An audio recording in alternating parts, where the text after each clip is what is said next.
Hey everyone, LJ Aguinaga here with LJ Realties. This week I'm going to talk about a question I get all the time. It's always, LJ, which floor should I buy on? Should I go for like the crazy high floor, mid-level, bottom? What do I got to do?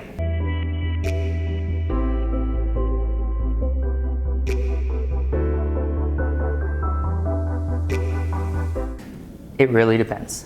And I know I say this to you guys all the time, but it really comes down to what are our goals for this property. Let's start with simply put, is this a property that you're going to be occupying? If yes, are you somebody who loves sunlight? Do you really need a lot of sunlight in your life? If yes, then let's aim for a southwest facing condo that is obviously a little bit higher up because you're naturally just gonna get a bit more light. So if sunlight is important to you, height of your unit is definitely super important, okay? Secondly, are you somebody that has kids or wants more outdoor space? If that's the case, then you're probably willing to sacrifice a little bit of sunlight to have a full backyard. So maybe we opt for that first floor unit or sort of the townhouse on the ground floor that has a full backyard or decent outdoor space to have a deck, patio, parties, etc. You're gonna opt for that. Okay?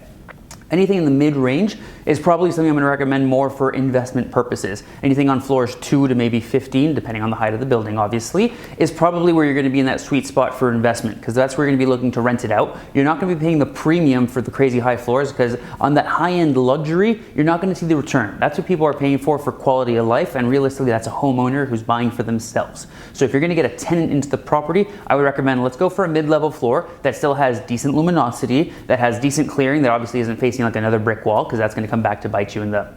So obviously investments mid-range, for personal use higher up if you love sunlight, or obviously ground floor if you want that big patio and sort of that area to enjoy. All right, if you're unsure about both, middle of the pack is always a decent option for everything investment and owner occupancy. All right, thank you guys so much for watching. Look forward to seeing you next week.